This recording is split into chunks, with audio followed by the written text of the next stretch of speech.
It's time for To The Last Drop podcast with Liam Del Calm and Brandon Nell.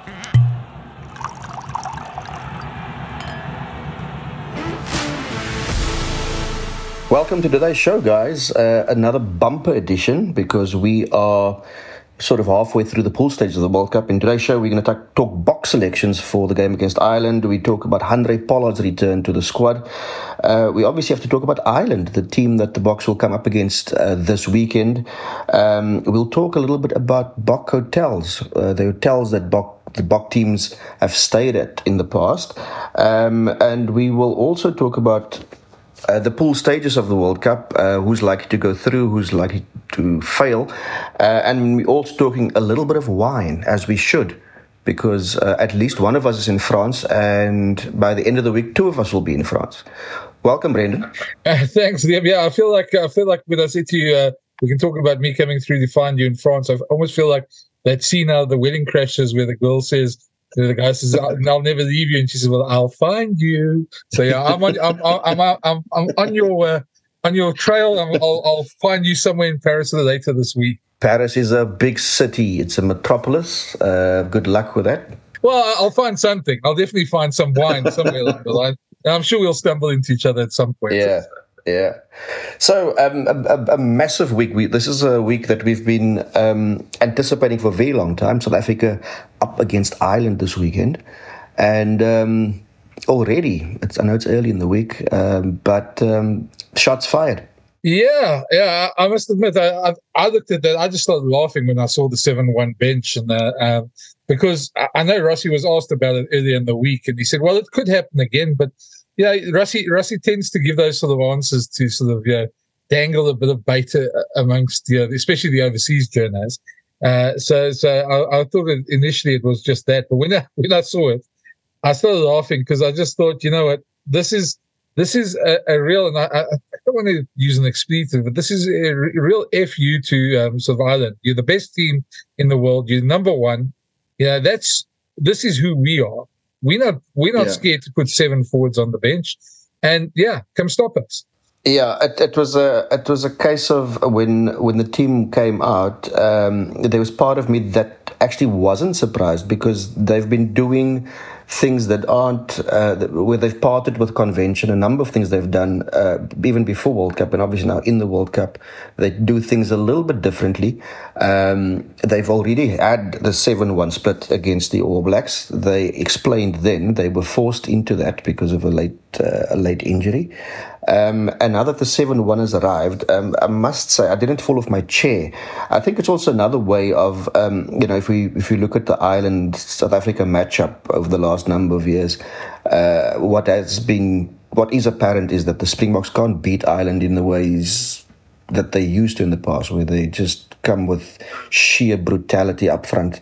And sort of kick the door down. Ireland, obviously, a much wiser squad now. They've also got players in terms of size, in terms of technique that more than match the Springboks. So you can't use that old method of beating or breaking them down. But I think what the Boks have done here is the statement here is, well, if our forwards couldn't do that of the last few years, what we'll do now is we'll just bring more forwards. So we will go back to that old tried-tested method and just do it with a bit more force. Well, yeah, I think, and I was looking at it, and the first thing sort of struck me when I sort of, obviously the initial reaction was, 15 forwards and 8 backs in the 23. That's quite a heavily forward-based selection. But I was looking at it, and I thought to myself, well, yeah, if you look at that bench, when you've got a Deon Fourie and a Marco van Staden on that bench and a Kwagga Smith, you've got 3 guys who play to the ball and 3 very good jacklers. Ireland's whole sort of game plan works around quick ruck ball. The Six Nations, all we heard the whole Six Nations was how they were 2.3, 2.5 seconds for ruck recycle. And I think the Boks kept them close a year ago in Dublin. And probably felt they got quite a bit out of that game, even though they lost it.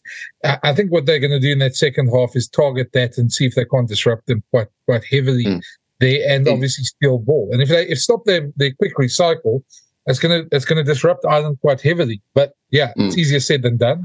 In fact, when when Jacques was asked a question about the number of fetches at their disposal in this game, he actually said that's not something he specifically looked at, which is just rather bizarre. Of course, they've looked at it. I mean, there's no way they could have overlooked something like that. To return to that point you made about the game in Dublin last year, I was at that game and I know how gutted they were afterwards because the Springboks felt they should have won that game.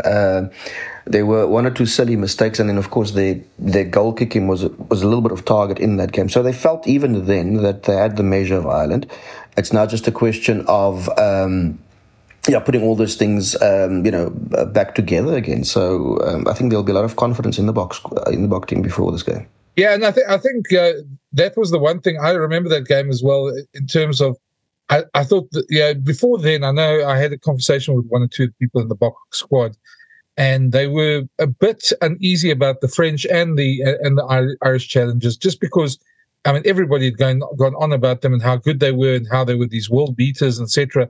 And the Boks hadn't played them, so they were a bit apprehensive. And even though they lost, when I spoke to them afterwards, they felt they saw enough out of their game plan that if they do meet again at the World Cup, they feel they can overturn that result as such. Well, I mean, now it's the moment of truth. I mean, it's not the end of the world for whoever loses this game, but there's certainly a huge amount of bragging rights, and a lot of talking points. I think the Boks. I think the one thing that the 7-1 does do, it literally lays down that forward challenge in no uncertainty. I mean, there's you can't even be nuanced about it. It's brutal. It's just this is what we're going to do: try and stop it. Ireland obviously going to try and take the ball a bit wider and hope that with the lack of obviously forward reserves that they tie them out a wider bit, backline reserves, should I say. But it's going to be fascinating, this chess game that we're going to watch on Saturday. Yeah, going into it with just one back on the bench. I mean, Jacques Nienaber did make the point that, he knows that there is risk attached to this. He also made the point there's a risk attached to a 6-2. But he said he stressed the point that it's a calculated risk and one that they're comfortable with. Yeah, I mean, you look at their backline, and that's the one thing. I mean, I was thinking, okay, where are the big sort of like holes they can fall into, and the only real one I can see is probably at 13. I know they say Damon de Lende can cover there at 13. Damon Willemse can move into 12. Cheslin and Kurtier both played fullback. Cheslin's played fly-off. Foff has played fly-off. Yeah, they're covered in all these sort of different ways in terms of versatility. But 13 is a bit more specialized, and Damon de Lende hasn't played 13 for a while. But saying that, I mean, you sort of wonder to yourself, and I saw somebody mention it on Twitter after the announcement, and it sort of sparked a thought about when the Boks have had injuries during games. I think outside backs has probably been the one space they haven't had huge injuries. It's normally a forward. It's normally one of their big forwards that sort of goes down. And I think that might be part of the calculation as well, because I think mostly the outside backs don't get involved as much as obviously the forwards, and they feel they can take that risk. And it's a hell of a risk to take. You get away with it, and if it works for you again, like it did against the All Blacks, I wonder if we're going to see other teams try it as well. Yeah, I think there's no doubt that a lot of science would have gone into this decision. You just don't arrive at a 7-1 bench split overnight. I think also the seed wasn't planted in the New Zealand game. I think it probably came from well before, and they've built up to this moment.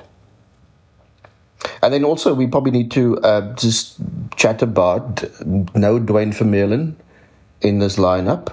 And then there's no Willie Leroux. So two very experienced players. It's almost as if there's a bit of a changing of the guard. Yeah, no, definitely. I think Dwayne surprised me. Willie not so much, because I think Damon Willemse has been growing into that role. He is almost sort of a form 15 at the moment. And while Willie's still a hell of an experienced guy, I could see that change coming naturally. Dwayne's one sort of surprised me, but I suppose I sort of wondered how much that's going to do with Marco van Staden being on the bench, and him being, the backup, the third hooker now, and that sort of situation. if they wanted him on the field in the second half because of that. Yeah, I thought about that as well, and I thought of Dwayne at Ulster. How do they feel he measured up there? I know he didn't play there for very long, but still there was a stint there. So to not have that experience in a game like this is massive. In fact, Jacques spoke about experience and how. And if we talk about Ireland now, how equally they are matched in terms of age, in terms of number of caps. Obviously, the two squads and the two sets of coaches, they know each other very well. But the point was made, although they are very well matched, is that the game will be determined by how well they prepare this week, and not what necessarily they know of each other. I suppose in that way we should talk about the Marco van Staden situation anyway, and the Handré that brings us to the Handré Pollard situation. And there's obviously quite a bit there that we need to talk about there, because that in itself, and I know while a lot of Springbok fans were overjoyed by the fact that Handré Pollard is in, and we've had this sort of almost, I don't know how soap opera type sort of situation around his inclusion, exclusion, all these type of things. I found it bizarre in a way because, and I think maybe then we should probably just play that clip from the question you asked when the guys left at OR Tambo for people to understand from where we're coming from, and maybe put that clip in here. You asked the question to Jacques Nienaber just before they left about what they're going to do if they get an injury in terms of a forward. Are they going to replace a back with a forward? And this was his answer. You're with Liam Delcom and Brendan Nell on the To The Last Drop podcast. I think if you think about the only guys that we didn't take, who's available with the backs? If you think about it, it's Herschel, it's Handré, and Lukhanyo. If you think now, out of the 42, there's 3 backs that we can select out of the guys that has worked with us. Yes, we can go further than that, but then it will be a guy that hasn't been part of us for a while. So obviously, if there's a forward getting injured now, and we feel we're covered in that position, let's say we lose a prop now, we won't bring it back in. It will be suicidal. We only have 5 props. If we lose a hooker now, we won't bring it back in. We only have 3 hookers. It will be suicidal. But when we lose a loose forward or we lose a lock, we might, because I think we've got 5 locks. If you think about JK, RG, we've got Marvin Ori, then we have Eben, and we've got Sous, and then you have Peter Steff has played for us lock before. Yes, you can flow. We threw Dwayne in at 4 lock against France, I think, when we got all the cards. So there's options there. So if we lose a lock, we feel that there's a lot of versatility within the loose forward lock division that we might bring in. We can bring in a back. Yeah. Probably a stupid question now. Of all the injuries, how are you going to split the squad? I'll be honest. It will probably would have been 18. We now 1913, 1914, probably 1850 if we didn't get injuries. Yeah. So in that answer, it's when you ask a question like that, obviously, whatever answer comes back, you're gonna remember, especially when that eventuality unfolds. We did have a tight forward or front ranker in this case that had to go home. And then they arrive at a different decision. And of course, I completely concede that in a World Cup, in a game that is dynamic, it's fluid, things change, and you are allowed to change your mind. That's fine. But then say so, because they arrived at a different decision. I know they're going to talk about like for like hookers, and that option wasn't available to them necessarily. The option was available maybe in the squad, and that's the way it was explained. But yeah, it just sat a little bit uncomfortably with me. Same here, because one of the things that I sort of picked up straight away is we've had 6 years now out of Jacques and Rassie team selections, and them thinking out the box and them doing things. But they've always been pretty much open cards with guys like us. When we've been at press conferences, there's often and they've been open to talk to us on afterwards about decisions as well and explain them if we don't understand them. And I'm conceding, I'm sitting here in South Africa at the end, but the fact that you have been uncomfortable in Paris, says to me that maybe the communication wasn't so good, because what they often do is they think these things through 1,000 different angles. Yeah. And so you've got to concede that. So maybe our speculation here is not the same speculation within the squad, but just from an outside point of view, and if fans have to understand this, well, it's great to have Handré Pollard there. Replacing Malcolm Marx with him, first of all, not like for like. Your first question that comes into my head is a guy like Joseph Dweba, who's the official hooker reserve for the team. What message does that send out to a guy who's like that? The second thing of course, they've been playing up Manie's goal kicking is not an issue. Jacques has said it several times. And he has gone as far as defending Manie in a press conference. And now you bring Handré Pollard in. What message does that send to Manie Libbok? I think that is the nub of it. I think they are more concerned about goal kicking than they care to admit. And this decision, I think a lot of it has to do with that. I understand also that they don't want to sit in a public space, a public forum, and criticize their goal kickers, because you need to build confidence and not break it down. So I understand that bit as well. But there's a time and a place to talk about these things, and certainly not publicly that hasn't materialized. And I know, you and I offline have spoken about Joseph Dweba, and maybe he hasn't made his World Cup selection case as strong as it could have been. He has had some decent provincial outings, but his line-out throwing is a concern, and maybe that has sort of got them to the point where they took Dion Fourie as the backup hooker. But the Marco van Staden thing sort of threw me this week, because while I can understand there's always a backup plan because of the World Cup rules with uncontested scrums, that in the past it was a guy like Trevor Nyakane who was the swinger.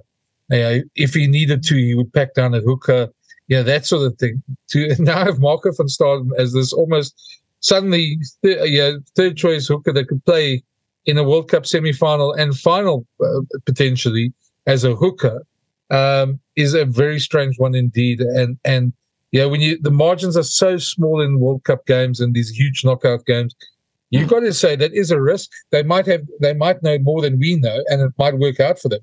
But like all their risks, there is a potential for backfire. Yes, they are certainly prepared to take risks, and it's that has been the fascinating bit about following this team over the last while. They're quite happy to take, as Jacques explained, in the case of the 7-1 split, it's a calculated risk. But as you rightly point out, it does put you in more peril than you probably should be if one of those things go wrong. But of course, it also has the promise of, something spectacular, working out in your favor. And Jacques actually spoke about that leading up to the Ireland game, the not sort of the nervous energy, but the excitement about building up for a game like this, where you've put things in place, you've built up to this particular moment, the plans are falling into place, and to see then in a game like this whether it works. So it's almost like the mad scientist, a bit of this, bit of that, haven't tried this, put that in, and let's just see what happens. The rugby world has been so similar for so long. Everybody does the same thing, and along come the Springboks, and they just test convention, and they sort of take the rule book and throw it out the window. Well, my only thing about this, and I've got nothing wrong. I don't have any problem with innovation, and and I feel a lot of the times while we watch the team closely and we point these things out, these are two coaches who've won a World Cup. They know what they're doing. So I always sort of default to their judgment in terms of that. It doesn't mean you can't question it, but it doesn't mean you have to take that into account. And I think the only worry I would have, and if it is addressed by them and it's not a factor in the team, then it's not a factor. But the thing would be with these changes, you can easily upset squad morale. Mani Lebok, where a lot of his teammates have backed him, now suddenly you bring Andre in, you might get one or two players a bit unhappy about that. And we've all seen teams which can quickly that dynamic change in terms of squad happiness. If that doesn't, if they've all bought in and if they all on the same page, and I don't just mean on a World Cup page, because in World Cups, as we saw in 2003 with Cornet cricket, players tend to do things and so let things happen that shouldn't happen just because they want to be at the World Cup. And obviously talking about Comstal out there, but I don't think this is on the same level. But if everybody's on the same page, then yes, it'll work.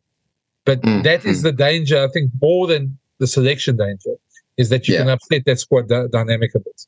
Yeah, I think to conclude this part of our chat, they could have had Fabien Galtier, the French national coach, sort of make the point for them, because he was asked about a changed squad for him ahead of their next game, and he made the point that we adapt and we go according to certain deadlines. He says it's like Darwin's theory: the most intelligent species adapts. No, that's true, and that's one thing that the Boks have done pretty well. So look, it's going to be fascinating. There's so many talking points. We could easily go in for an hour on this Ireland game alone, and we're going to have a lot to talk about after the Ireland game as well. But let's just turn them. You're going to tell us about some. A lot of people. We spoke last week about some of the logistics of traveling in the World Cup and some of the challenges that people don't have. And this is not a complaining. It's reality.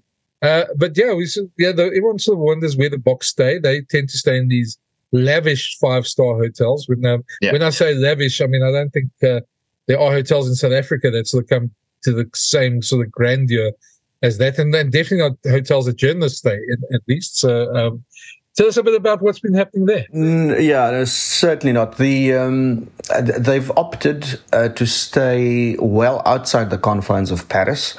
So you basically have to go to one of the northern stations in the city, Gare du Nord, and then take an overland train to this little hamlet that's it's about 40 minutes north outside Paris. They're on a golf estate and spa, and we'll be staying there for this week, in the build-up to this game against Ireland.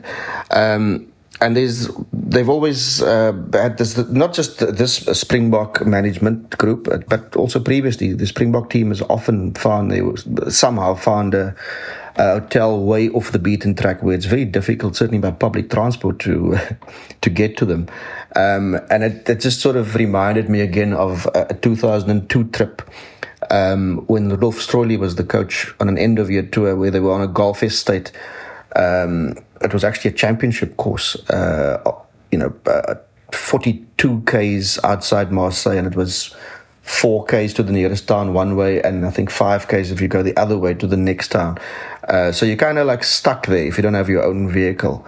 That didn't work out well for them. I remember Alistair Coetzee's team in 2016 decided also to stay on a golf estate, well out of bounds of what you would call Christchurch city limits. And it was a complete trek to get to them. And 2019 as well, the Boks for their game in Shizuoka against Italy, I think it was. Yeah, it was quite a big week. They stayed in a place called Omazaki, which is 57 kilometers away, and it's this little town that just one of the sleepiest places I've ever been to. You didn't hear anything. There was just no noise. There were no children screaming or. There is traffic, but it was just eerie. It was something out of a... I'm sure you mean children laughing, not children screaming, because that could be something very different. Well, okay, both. Both. And it's just, it often presents a challenge. But it's just part of the job that you kind of sort of make peace with and get on with. Well, I remember in 2015 at the World Cup, we were booked into a hotel in Kensington in London, and we had to the box were also somewhere Guildford. The Royal Garden, by any chance?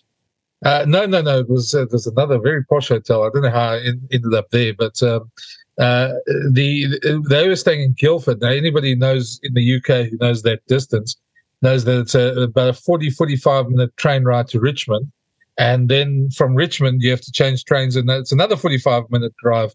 Yeah, and then once you get to Guildford, it's about a 15-minute walk from the train station. So when you do this every day for like a month. And you're doing two odd hours at least a day traveling time, then back. It sort of starts to break your soul eventually. But yeah, they're on the golf course and they're playing golf and they're very happy. And then sometimes we used to get very frustrated, get there after this almost 2 hour journey there, and we get in the box and say, okay, you've got 3 minutes with this player, and then we finished. And then you sort of like, okay, after 3 minutes, back up and head back again. That's all. So it's not all fun and games on these tours as well.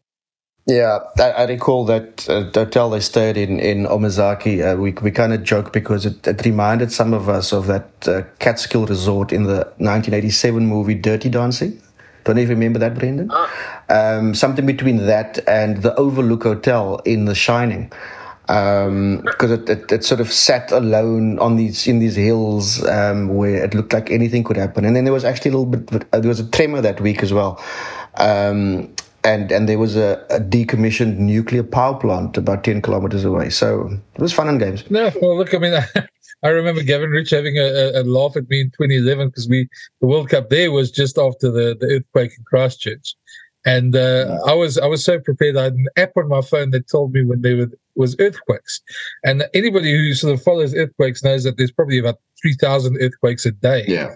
But they're obviously quite small ones. But my phone kept on beeping, and Gavin kept on sort of saying, "It's another earthquake! It's another earthquake!" So yeah, these are all fun and games on these tours as well. They're showing me a bottle of wine now, and I wish I could show it to you. It's a woman with great flowing hair, which is rather apt for the Island Week. It's called Rendezvous, I think, if I can see right. Yeah, it's not voulez-vous. It's Rendezvous. I walked into a little wine shop in Paris. It's a very small wine shop, but they seem to have a vast selection. It's also in price. It just varies from like a bottle you can buy for 10 euros to a bottle you can. I didn't ask him for the top of the range, but certainly within sight there was bottles of 65 euros and 70 and so on and so on. And I settled for this bottle of Rendezvous. It's a Cabernet Franc, Cabernet Sauvignon, and it is from the Languedoc. And I had it last night, or half of it at least. And I had it with a cassoulet, and I can tell you, it was splendid. Did it get you to your destination, your rendezvous? I ate it in my apartment, Brendan, so it certainly got me where I needed to be. The glamorous life of a touring journalist. Yeah, I must admit, I last night had some Swartland Syrah. That very nice box wine. If you can get nowadays in a 2-liter box, and we obviously definitely not averse to having the old box wine, and we quite enjoy it. And that was pretty decent last night. So if you have a look out for that, that's pretty good as well. Yeah, and I think that I'm sort of going to go off because I've got to go pack. I'm going to be catching a flight a bit later now, off to Paris. And where I'll go hunt down Liam and go find him wherever he is in his apartment drinking his rendezvous. With our next pod, we will be recording together from Paris. So that's something to look forward to. Liam, it's going to be a big game. It's Ireland on Saturday. I can't wait. And let's hope by the time I get there, the festivities have begun. Yeah, look, it's going to be a tense week. The Jacques Nienaber made the point that he's not nervous; it's more excitement. So there is a bit of excitement, but there's also that little tinge the back there where you think, "Oh, this better not go south." But yeah, a lot of anticipation. Yeah, it's going to be good. It's going to be good. But that's it for us this week. We'll chat to you next week where we have all the reaction from the game. And we'll be telling you how many red wines we found in France as well. Thanks for listening, and a reminder, you can find all the To The Last Drop podcasts on the Brendan Nell YouTube channel, iono.fm, Spotify, Player.fm, Pocket Casts, Google Podcasts, and iTunes, or wherever you find your favorite podcasts.